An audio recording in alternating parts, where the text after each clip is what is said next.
Our top story at 5:30, a new report says the Bay Area needs to come together to solve the growing homeless crisis. But the cost of doing so could shock you.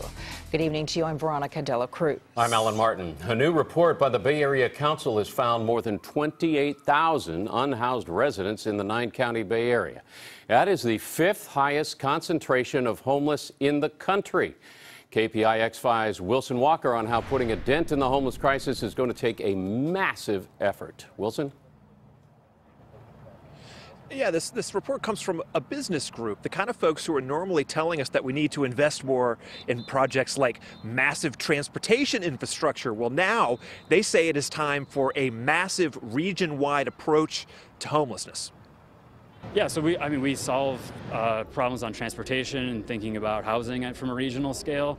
It makes sense to think about homelessness at a regional scale. A problem beyond any city limit and any one city's ability to resolve it. Today, the Bay Area Council, a business group, called for a new day in the approach to homelessness, estimating that population at 28,200, declaring it a regional crisis. The bigger problem for the Bay Area is the unsheltered number. So 67% of those people are unsheltered. That's the problem that we see on the streets today. And all of us do see that in nearly every corner of the Bay Area. The ubiquity of the problem from San Jose to the Russian River is a well-established part of this storyline. I described it this way last April. This, of course, hardly Antioch's problem alone. Think of Santa Rosa now trying to relocate nearly 100 people from a makeshift encampment there. We are far past the point of this being a problem for the region's urban core. The entire Bay Area now confronted with growing populations of people that simply have no place to go. Yeah, we walked here from the BART station. That man in Antioch reflects another part of today's conversation. A lot of the people that need help are not stationary, often slipping between the cracks of various support systems. To really be strategic about aligning our limited resources, we have a lot of room for improvement. Oakland Mayor Libby Schaaf played host to the meeting held in a neighborhood on the front lines of this crisis. She says there needs to be better cooperation between governments and beyond them.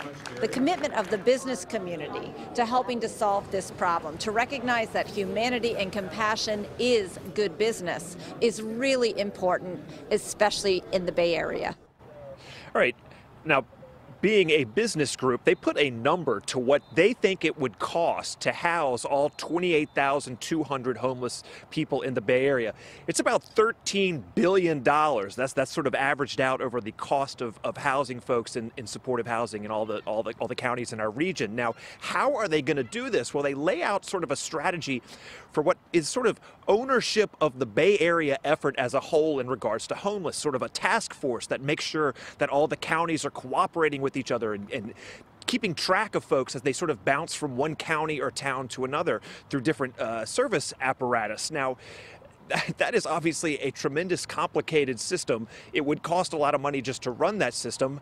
Is there an appetite for another sort of Bay Area-wide agency that oversees everything? A lot of questions raised by this. How do you come up with the money? Is there a sales tax? So it's a lot of questions from the report, but again, back to something that I have been trying to stress for a couple of years now. The problem is bigger than any one town, and I think this report kind of nails that down. Region-wide problem going to require region-wide solutions. We're live on Treasure Island. Wilson Walker, KPIX 5.